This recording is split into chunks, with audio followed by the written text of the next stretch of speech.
published in the Chris Report, which became an underground hit. The report covers all aspects of my complete training program in preparing for my first competition, and includes details of the nutrition and, of course, the steroid cycles that I used.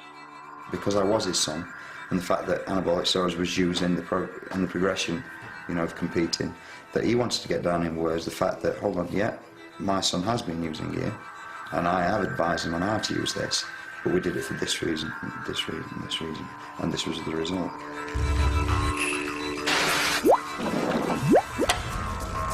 Chris Hart got results quickly, but at what price?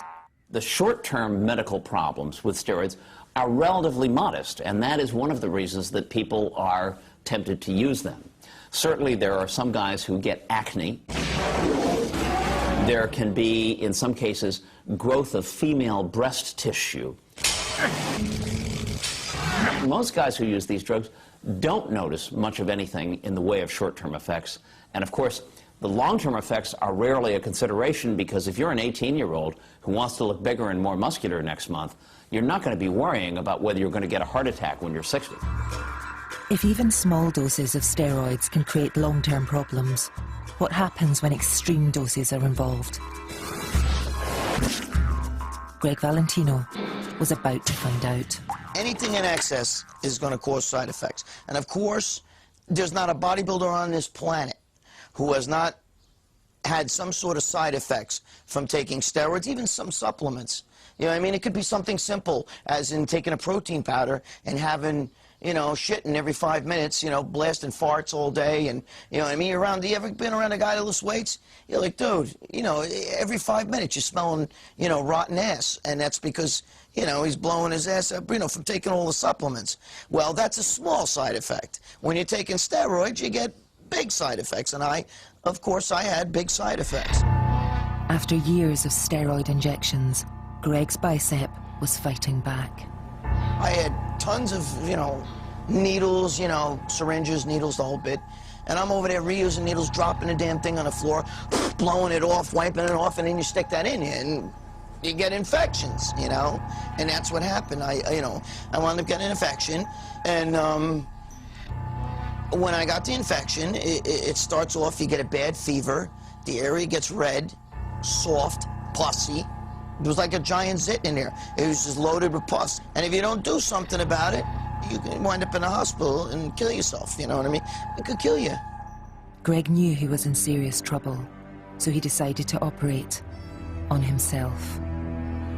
What you're watching is, I had a hematoma in my arm, and I'm draining the blood. Now look, here you got the needle, look, it's going right into the bicep. Now look, now it's hanging out of the bicep.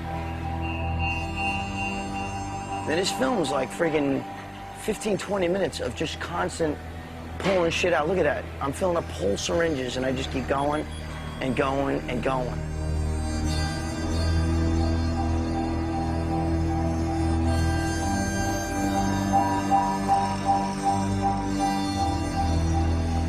Look, you can see the needle is starting to bend.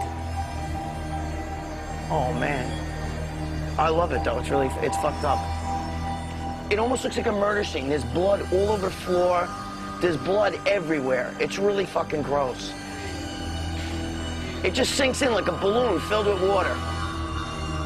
Look at the chunks of shit in there. It was fucked up.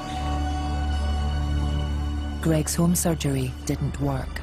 After 20 minutes of self-mutilation and 2 tumblers of coagulated blood, Greg ended up in emergency surgery. I deserved it. I was an idiot. I was an idiot, you know? His beautiful, world-beating bicep was hacked to pieces. You see the difference? Look, that arm's round. That arm's not. You see, when he cut it, you see the cut? When he cut that, went in, forms a scar. That's a scar. I gotta get that taken care of. I'm totally self-conscious about that, you know? Steroids had destroyed Greg Valentino's body. He thought things couldn't get any worse. But they did.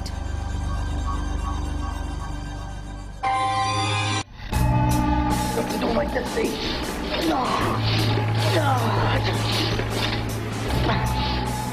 Greg Valentino took so many steroids his body finally fought back.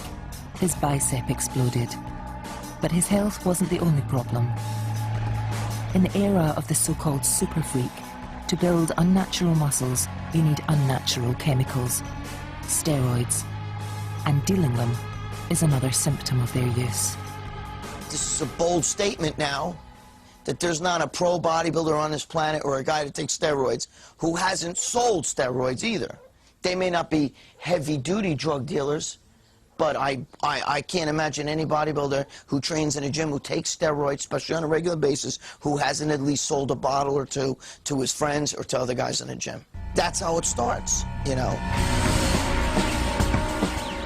In the UK, steroids are the most popular drug after ecstasy and cannabis. There's money to be made. I say the big names have earned lots of money, and they're still earning lots of money. So you just don't, you don't step on their toes. And if you do it in big quantities, you might only make a small amount of money, but if you're doing a lorry load of it, probably become a multi-millionaire out of it. And Greg Valentino did. What happened was, I started out very small with the steroid thing, and it just escalated, and as it escalated, I got bigger, not just body-wise, but, selling the steroids and in the business, in the drug dealing business, and we were big, I was up there. The US policy towards steroids is zero tolerance. Their use and sale is illegal, driving the steroid trade underground.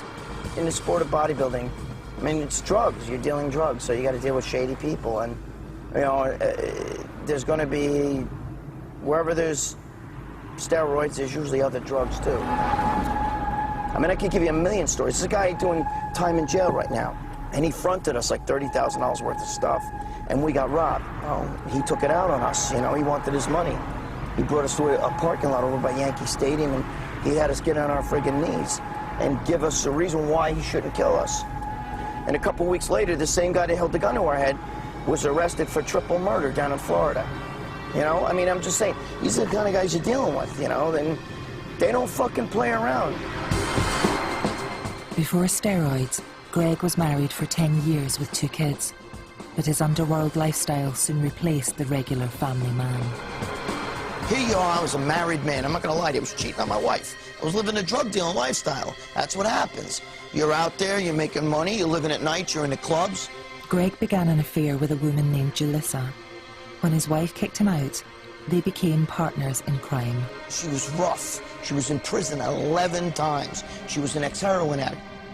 She was Puerto Rican, she knew how to speak Spanish, and I had just started dealing with the Latin street gangs and stuff. But the steroid dealing trade was getting ever more dangerous. As soon as I get upstairs, guy comes jumping out of a closet with a shotgun.